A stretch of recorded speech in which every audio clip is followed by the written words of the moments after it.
speaking of Halloween, it can be very scary. Yeah, the ghosts, haunted houses, and black cats.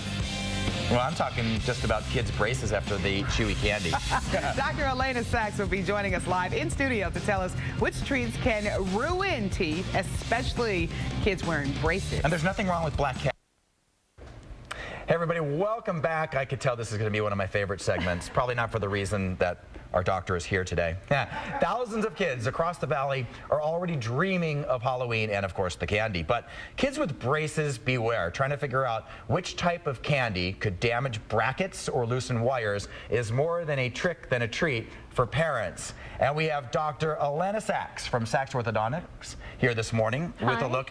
First of all, 100% A+ on your display here. Thank you. Yes, Thank you very much. I don't know how much we'll be leaving with you. I know. I think I'll leave it for you all, actually. All right. Sounds good to us. And because I'm pretty sure most people don't have braces anymore that work at Fox 5. There might be one or two. Okay. So tell us. Safe. Yeah. Okay. So tell us what kids need to look out for, because they're going to want to eat candy. Of course. Yeah.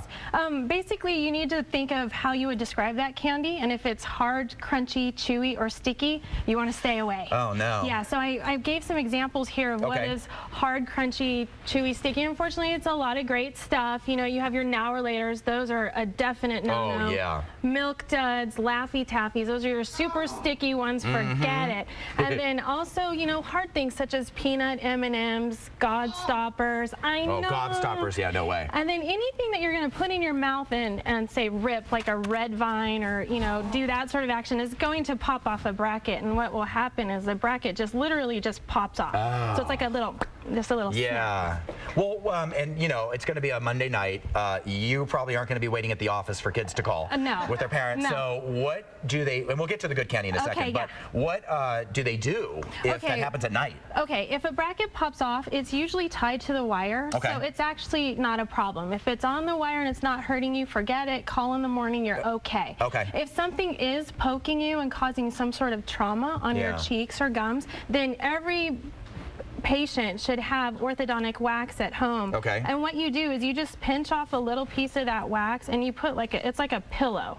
To cover it up, it'll stick to the bracket and it'll get you through to the morning. Now, of course, if something incredibly bad is going on, you call your orthodontist. Yeah, they'll come. We all have emergency numbers and what have you, but rarely is there a true emergency with braces. Right. I bet you the day after Halloween and that week are probably pretty busy for you guys. It is, and the reason why I kind of wanted to warn people is these appointments to repair the brackets are usually in the morning. Kids have to miss school. Parents have to miss work. You know, it's a pain. It's no fun. And so if you just pluck out the bad things and stick to the good things, you'll make it through just fine. All right, so let's get to the good stuff. What are the candies that the kids should eat when they have their braces? When the good stuff, you want to think melty, okay? So I have some options here. Three Musketeers, melts in your mouth, Reese's as well. You know, you can't do a $100,000 gram, but you can do a Crunch bar.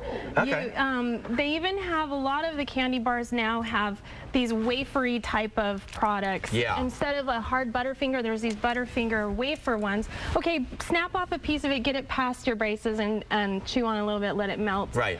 So, you know, there are definite choices out there. You just got to be aware of what to steer clear from. And then always caramel corn.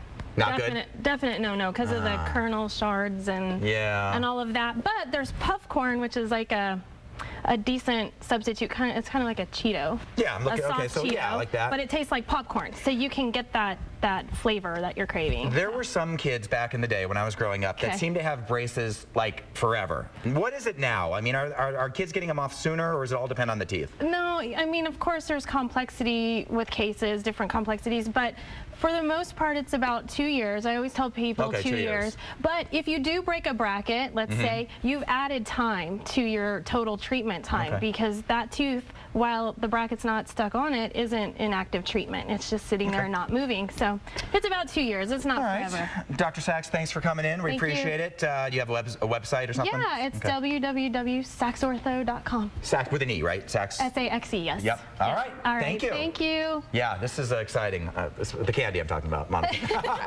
I got dibs on those red vines. Do not touch the whatever. Those are my favorite. All right.